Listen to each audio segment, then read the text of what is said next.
好啦，今日為大家介紹嘅呢就係 Google 日曆一個有關 send 免費 SMS 嘅 function 嘅。咁其實之前呢，大家應該都已經開咗一個 Gmail 嘅 account 噶啦。咁而首先呢，我哋就去翻 Google 嘅主網頁先啦。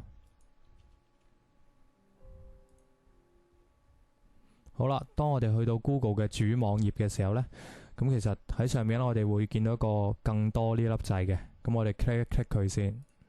咁然後我哋會見到呢日曆呢個掣，咁我哋再 click 一 click 佢。好啦，到呢度呢，咁我哋就要首先要打返我哋自己嘅 login 先啦。好啦，咁跟住呢，我哋就會撳登入啦。咁當大家入到你呢個 Google 日曆嘅頁面嘅時候呢，我首先會教大家做咗一個手機嘅驗證工作先嘅。咁首先我哋去到我的日曆下邊一個設定呢粒掣度先啦。我哋撳一撳佢，咁又再去到行動設定，咁又跟住呢，喺呢個頁面嘅時候呢，我哋可以輸入我哋嘅手機電話號碼啦。咁我哋首先輸入咗佢先啦。OK， 咁跟住呢，我哋就可以撳呢個傳送驗證碼呢粒掣嘅。咁然後等一陣呢，就你哋嘅手機呢，就會收到一個短信，就係收到呢個驗證碼啦。咁又跟住呢，就我哋再將呢個驗證碼呢，就輸入到去喺呢個框度嘅。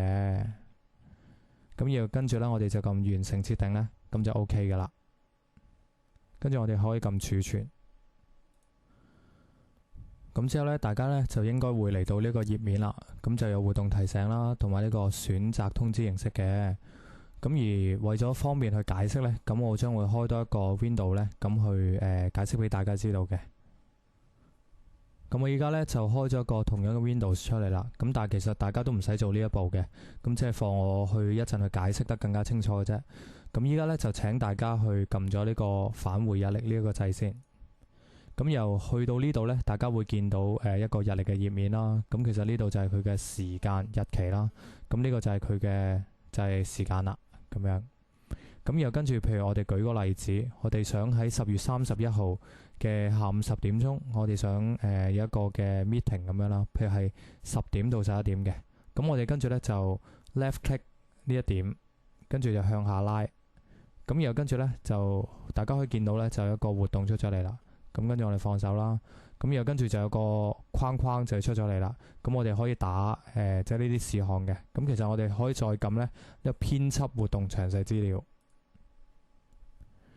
咁跟住入到去呢，咁譬如話打啦，我哋嘅事項就係譬如當 meeting 啦，咁呢個名呢，就可以任你哋自己去改嘅。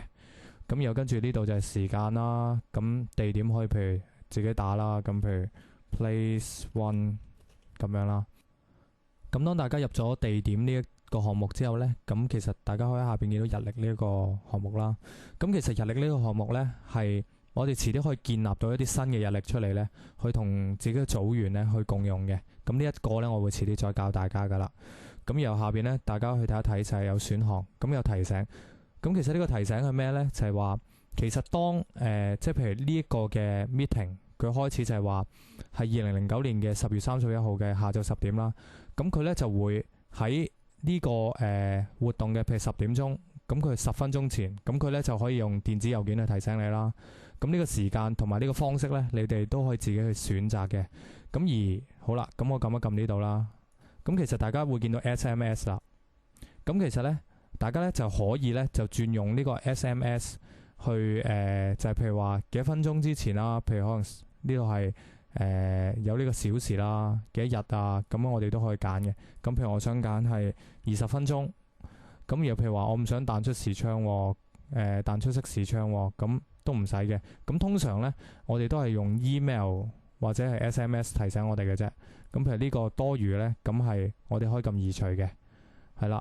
咁其實點解一開頭我哋呢就會見到呢一個即係提醒已經有呢一個呢？就係因為呢，其實一開頭我哋頭先喺即係做好我哋嘅手機驗證之後呢，咁其實我哋有一個通知，就係呢度呢，就係教翻我哋預設嘅。就係活動提醒，咁又跟住其實呢度呢，我哋可以移除咗我哋唔中意嘅，即係譬如話即係唔需要嘅，咁又譬如話彈出式視窗我哋都唔使啦，咁就我哋咁移除佢啦。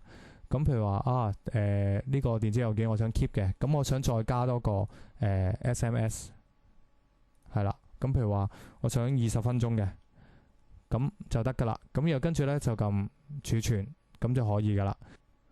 咁當我哋咁樣設定嘅時候呢，咁其實我哋每開個新嘅活動，我哋就會見到一個，即係佢嘅左下角呢就會有一個提醒啦，就係而呢個提醒呢，就係預設咗呢，就係我哋呢度所設定噶啦，就係呢個電子郵件啦，同埋 SMS 嘅呢一個嘅設定啦。咁而其實呢，就我哋去撳翻儲存先啦。咁又跟住呢，其實我哋可以點樣去翻呢一個頭先我去嘅呢一個頁面呢？咁我哋就係撳設定。咁又跟住呢，就係日曆啦。咁又跟住呢，就係撳通知呢個掣嘅。咁又跟住係啦，就係呢個頁面啦。咁大家可以睇翻。咁又跟住就係可以校翻一個預設嘅一個活動提醒啦。咁又跟住下邊呢啲格仔呢，咁其實我一陣會再教大家嘅。咁大家呢，做好呢個活動提醒嘅預設之後呢，咁其實撳翻儲存呢個掣就得噶啦。OK，咁又跟住我哋呢，就翻翻去建立活動呢一個頁面先。咁其實就繼續講啦。咁呢度就可以加翻少少說明啦。咁冇乜所謂嘅。咁又跟住就提醒呢。咁其實大家都可以按住每一個活動個別嘅提醒去加翻或者減翻嘅。咁但係其實預設嘅提醒呢，就係頭先呢喺呢一個頁面呢去做咗噶啦。咁又跟住譬如呢個活動已經 OK 啦。咁我哋可以再撳儲存。咁所以呢，就當我哋撳儲存完之後呢，咁其實呢個活動呢，就已經設定咗喺呢一度噶啦。咁跟住呢，我會教大家就係建立翻一啲新嘅日曆，去同你哋將來嘅組員啦，甚至係你哋嘅朋友去 share 翻嘅。咁其實就係去到我的日曆下邊建立呢粒掣度。好，咁我哋依家可以改翻個日曆嘅名先嘅。咁譬如我叫佢做 Project One 啦。OK，咁跟住呢，大家可以見到下邊呢，就係與指定人士分享。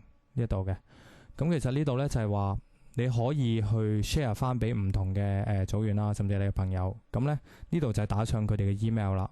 咁譬如佢哋嘅 email 係123@gmail.com。咁又跟住呢，你哋就可以撳新增人士呢一度啦。咁但係你可以睇翻喎，呢度有一個就係權限設定。咁其實你 share 俾呢一個人嘅時候呢。咁其實佢可以就係有唔同嘅權限嘅。咁譬如話進行變更及管理分享啊，咁譬如查看所有活動，咁呢啲即係大家睇翻就得噶啦。咁又譬如話我想佢都能夠一齊去改呢個日曆喎，咁我哋就 set 呢一個進行變更及管理分享啦。咁又跟住撳新增人士，咁 OK，咁跟住呢，佢就會即係加咗呢一個啦。咁跟住呢，如此類推呢，咁大家就可以加翻一啲即係你哋想加嘅人嘅 email 就喺呢一度啦。咁同埋 set 翻權限，咁之後呢就 OK 噶啦。咁又跟住呢，就可以撳建立日曆。OK，咁跟住呢，依家就彈咗個視窗出嚟啦。咁就話呢個 email 嘅人呢，就係冇 Google 嘅日曆賬戶喎。咁你想唔想邀請佢呢？咁你可以撳邀請嘅。OK，咁其實咧，大家已經見到咧，就係 Project One 呢個日曆咧，已經成功建立咗喺我的日曆度啦。咁又跟住咧，譬如喺應用上面，我哋可以點應用咧？咁就係當我譬如想喺10月31號咁嘅下晝5點至6點咧，我開個新嘅活動，咁我哋開啦。咁又跟住咧就撳翻編輯活動詳細資料。OK，咁當入到去啦，咁譬如話，咁呢個我譬如叫佢做 Meeting Two 啦。OK。咁有 meeting to， 咁譬如我哋再加埋個地點啦 ，place to